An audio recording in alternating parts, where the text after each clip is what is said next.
Shall we move to Horseshoe Bay? Because I am dying to get to the reveal at the end of Nancy Drew season 4, episode 9. But Yeah, we'll wait for that until yeah, then. we'll build up to it.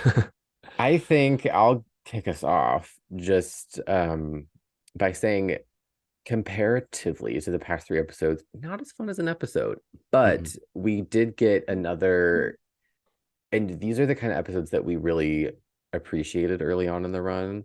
Those really like heavy episodes that deal with something really important. It was, to steal a phrase that we used a lot during our Riverdale review, unexpected, just based on where we had been with like 3 fun thematic episodes with like body swaps and the game and the time travel. Um, it was kind of like, oh, okay, we're in it. So we got a lot of information about the Sin Eater all at Mhm. once, and I'm Hot. not sure if I connected the dots in every scene. But I'm with us at the end. By the end, I'm like, I know that. Not sure I understand the XYZ of it all. Yeah. I hate to say it, I felt exactly the same way. Good episode, but Yeah, a lot of info. very much so. It kind of reminded me when it started a bit like Buffy. We have the mission. We know what we're gonna do. Nancy's got her crossbow. We're gonna stop the monster. Oh my God, the crossbow moment, the opening shot, Excellent. That was such Cat a good moment. Katniss Everdeen era. I was like, ooh. Yeah. Loved it. And I thought the visuals really set at the stage and the we have 48 hours to figure this out. But one thing Buffy would have done is I think it would have moved things a little quicker. It wouldn't have felt like we were stuck in the same place for so long. I just thought because we were getting a lot of information, there was a lot of standing around and talking about it. And they said we have 48 hours to do this. And usually when you have a clock overhead, it means the pacing's really, really good. We're moving Mhm. on, we're moving on. But then when they added the 48 hours to the Bess situation in the court and that she had to come back, we just skipped to that day. And I'm like, if we were just going to skip to that day, why did we spend so long in the first few hours of that day and then spend so long in the last few hours of the end game? I just thought there could have been a bit more middle ground there to make things move a little quicker. And the big problem was the dialogue because we did kind of get hit over the head with far too much information at once. So much. I don't even think I could explain any of it. Any of the I know. Sin Eater stuff. I know. I'm At one trying to point they remember were if I like, forgot anything. they did the mirror thing at the black Mm-hmm. door. Sabrina's listening to this and she's so disappointed in us. I'm sorry. We're letting you down. But I feel like Nick created this device that can counteract an immortal supernatural entity. Sure. Yeah, in four I don't hours. know. I don't Um, know. he said he created it in 4 hours, and it looked like one of those like Hoovers or vacuums that you just like leave on the floor and goes around and does its own thing. Um, and I'm like, it's always the whole technology versus the supernatural. Can you beat one with the other? But yeah, that didn't hold up for me. So I was thinking, did I miss something in the last few episodes? I And then it's I at did best love though the Nick and Nancy dynamic loved this it. episode. Like that was a fun pair up. Although I was kind of like, not that I didn't like it, but I was like, why?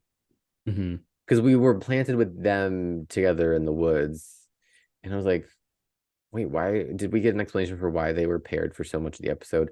Again, I'm not complaining. Like I enjoyed it. I was just confused with the reasoning. Um, I'm sure someone will say why they were paired, but again, I liked it. I was just like, okay, that's fine. And Ace was so secluded the whole time, just having a day in that morgue. Just a rough time. And I was like, this would have been just based on something we talked about last week of him saying he's been trying to keep his distance. I was like, if they had placed this before that conversation, it would have made a little bit more sense because he did not interact with anybody in that episode. And it was something funny that I thought of, I was just thinking about that. I was like, I'm watching this. He's not interacted with anybody, just going through it in this morgue. It would have been a better explanation for him trying to stay away from Nancy because he very much was. A Yeah. little bit of irony. And that is the funny thing. I feel like this episode, I think its weaknesses were some of its conveniences because you're right. Nancy and Nick spent a lot of time together, and that was, of course, because they needed George and Bess off with Carson in that in the Bess's court storyline, and then they were letting S keep his distance with the ghost storyline. So it felt like, and there are other examples of it that I'll bring up later, but it felt like the episode's reason that it was moving so slow was because it was doing juggling three things at once. And I know most episodes have an A, B, C, and C plot, but it just felt like it wasn't juggling them as seamlessly as it usually does. Some of the stories were moving a little quickly, and then we jump and they're moving really, really fast. And for having 48 hours to kill the Sin Eater, I know it made sense that at the end we actually saw the possible death of the Sin Eater, but it just felt like very little happened in the lead up to that. Of course, Bess was maybe perhaps her shining star of the episode, but I mean, as far as the main story goes, things were moving a little too slowly for me. Let's talk about Bess. And another irony I want to point out, because I was laughing in the episode. Last week I mentioned Addie in her absence. Mm-hmm. She comes back and we talked about the glasses not being in the Yeah. episodes. And then they came back and I was like, did we summon these characters back? Or like were we just feeling it? Like I feel like we're so in tune with this show. Where like once we feel something, the next episode it comes back. It's just it cracks me up. Um Bess's trial also cracked me up because in a town where there's so much seemingly death and crime, her case moved through the court with a quickness. Yeah. I was like, what's happening? Is like the judge have nothing else on her docket that she can focus on this historical society? I don't know. I thought it was funny. But justice for Bess, she didn't deserve anything that happened to her. I I don't I guess I'm not understanding what she did to get her into court. Like, was it just that episode where they had the kids in the historical society? Was that just the thing? I think so, yeah, because wasn't that the episode where we thought, oh, but look, they're going to play Bess for laughs and she'll let them down in front of this. I forget the acronym, whatever it is, in front of them. And that's exactly what she did. She didn't back the kids up. It was like, Mhm. supernatural is not real. And then at the end of the episode, she learned her lesson. It was like, well, actually, the supernatural is real. And from that moment on, they became her enemy. And they accused her of poisoning the minds of kids. And they've been watching over her shoulder ever since. And I think the fact that this police chief who comes and goes as she pleases. I think since she seems to be have an issue with Bess as well, she's kind of in their back pocket. So it's just kind of like everything worked against her and ultimately got her here. I did have to laugh as well because speaking of Horseshoe Bay's limited resources, the judge was also the same judge that married Nick, or almost married Nick and George, Oh my God. um, who is also the same judge in Superman at Lois that Lex Luthor had killed. Um, so we got her judge back. It was nice to see her. But yeah, you're right. She was I thought she was kind of a bit convenient as well because seemed like she was fully invested in whatever Bess was doing. She'd be like, let the woman speak. And then let her put this big smoke cloud to unearth in the court, didn't panic, didn't do anything. That And was then intense. Like, very much so. bravo to the special effects. That was like a once upon a time level Mhm. misting. That was And it like was some, very convincing. yeah. Oof. I mean, if I had seen that, I would have been like, "Oh, what's she up Yeah. to?" Yeah. So I understand because it was like a big production. I wasn't expecting that. No, and Um, it was a nice like show the world the supernatural exists kind of moment. Of course, there is the convenience of everybody else going, "Oh, it was only smoke and mirrors. You defaced something," and you're like, use logic here. That could not have shown up by itself. The dark painting and the dark truth. So that's why it bothered me that the judge was actually like, "You've been lying to people. You've been misleading people. We're going to take the historical society off you." And how limited are the resources that she's like, you know what? This is a row between two sets of people. I'm going to take the keys off you and give them to you instead. You know what right? I mean? I was like, feels illegal. Yeah, you're right. Something is amiss in this courtroom. What are the legalities? Carson, please. Didn't feel right to me. Like she did, like she was living there. Like, and I know she and Addie were there, I guess, collecting Mhm. her things, and then they had the final standoff with whatever that terrible woman's name is. I don't stand. Yeah. Um, I like she could. I was like hoping that they would like break in and steal everything or Yeah, that something. would have been nice. Then she would have had nothing to protect. Yeah, I don't know. It's just scary. And I like it's interesting that they are, it seems like they're accusing Bess of being a witch. I know we have called her a witch because it feels like a default, but it is an important distinction to make that she is not a witch in the traditional sense. She's a keeper.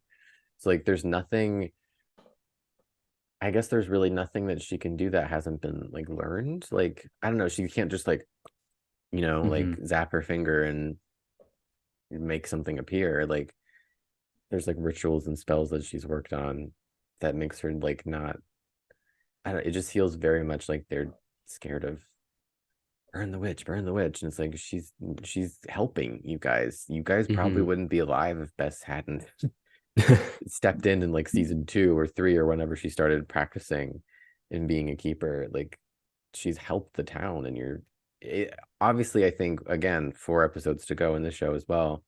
Um, I'm sure we're gonna see the downfall of this court decision, Hmm. and somebody's gonna realize, oh, we need Bess. She's Yeah, been keeping us alive.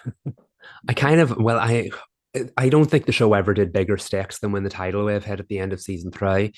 But I kind of do want to see something like major, like big, big, big stakes that Bess has to go to the front of the line and use her powers. And I know you're right; she's not a witch in the traditional sense of the word. This is not bewitched, and she can't just She's and not make something happen. Sabrina Spellman. Exactly. Although I don't think Um, no, Netflix Sabrina Spellman is like was the same as our sitcom Sabrina yeah, Spellman, yes, of right? course. Like, There was more effort put into the witchcraft, of course, yeah, not clicking I'm your finger. referring to Melissa Joan Hart. That's your name. But I would love to see a moment like that where everyone got to see Bess in her glory, which is why it kind of confused me last night that we kind of jumped the gun with the big reveal. Everyone knows she can do magic, and yet no one was fazed by it. And I'm like, this is supposed to be the supernatural is real versus the censorship of the supernatural isn't real. So does this horrible woman know the supernatural exists and wants to put a lid on it? Everyone's just kind of talking about it as though it's a real thing. And yet a few episodes ago when that man spoke up at the council meeting and claim the supernatural is real, everybody looked at him like he had two heads. So I just don't know where there is an ongoing conversation in town about censorship and keeping the supernatural in check. But is that because we know it's there or we don't know it's there? I don't know. Maybe that woman is like Temperance or the Moth or something, and I don't know. We'll find something else out about her. Hit her, hit her, hit her. And then she's literally landed with the new job now, looking after the historical society, which of course creates another antagonist for Bess now to deal with.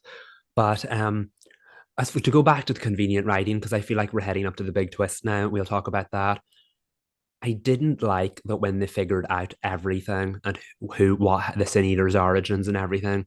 And Nancy was going to go out and she had her big Buffy moment. She stopped and turned around with the crossbow. Let's go kill a Sin Eater. Nobody went with her other than Ryan. I just didn't buy that. Like, why would Nick say, yeah, you know what, I'm going to set this one out? And Bess, supernatural Queen Bess, is like, you know what, I'm going to set this one out too. And yeah, You they know what I sat them mean? out. They put them on the bench so they can learn the Yeah, action, they needed learn to the have the reveal. dialogue. Yeah. Yeah. And it was an awesome reveal. I guess this is the part where we talk about Tristan was the Sin Eater. it. He had the seashell with the note. I really don't. I know they were calling at the last minute to be like, don't kill him, the Sin Eater. It's a person. It's Tristan. Well, I don't think they knew it was Tristan, right? No, I don't. Bess and Nick Wait, didn't know. no, they didn't. Nancy just found out when she saw the thing, I think. Yeah, which was shocking. I guess not like bravo to the fans that connected those Yeah. dots and made that theory work. That was the theory that I didn't want to mention a few pods ago because I was like, it seemed so big that I was like, I don't know if I want to mention this, but like hats off, bravo. Who would have thunk it? Um, I just don't think that he's going to die. Mm-mm. I just don't think that he will. I know they did the poison dart thing. It seemed like it went in a position that was like above the heart. So I Mm-hmm. think there's still gonna be some like best. They got the stomach pump back too. So I'm like, Very true. but why did she get the stomach pump back? I'm going way off track. Oh, she got it back to give back to the glass. Okay, yeah, okay. Yeah. Um, but yeah, I just don't see Tristan officially dying because that would be rough to have Nancy kill him. Yeah, exactly. And no one's going to get over that in 4 episodes. No, no. And he's a nice person. I know maybe I mean, he technically had the really dark But secret is he now. a real Um, person? So I Or I did guess that the Sin Eater just get like reincarnated in him and it wasn't his choice? See, I we have questions and I like that we have very much. questions.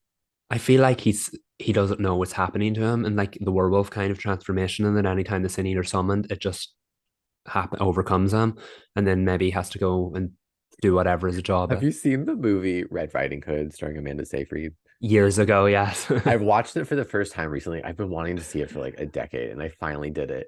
And the ending took me out. I love this movie. It's so good. Um she's in love with that guy who's like her best friend and he becomes the wolf because the spoiler alert, the wolf was her dad the whole time. Mhm. And I guess he like got bitten, her BFF. And once they find out, he like goes away. I love when I go on tangents like this and everyone's like, what are you talking about? Get to the point. He like goes away for years so that like he can control the wolf. And at the end, it's so funny and like I love it. The wolf comes back and like you can tell he's controlled the wolf. Like he controlled the wolf and they just look at each other. And the movie ends. I love it. And I feel like if what if that was like what they were gonna get at? Like he in the woods, he like has the seashell and he's like freaking out. But what if he was trying to be like, I look scary, but like I got it under control, and then she poof, hits him with the dart. Like, what if that was what was going on? He finally did it. He finally did it, and then she killed him. I feel like that could. I wonder if he's aware of it. That's the thing. Does he black out? Does it? Because He we've could talked still about it. like his soul could still be in there, but he's like fighting to get out. Yeah, I guess kind of. Well, no, not like Odette, because George was very much gone when Odette was in control. I know what you mean. It is. I wish they had more time to play with this because I feel like this will just be a footnote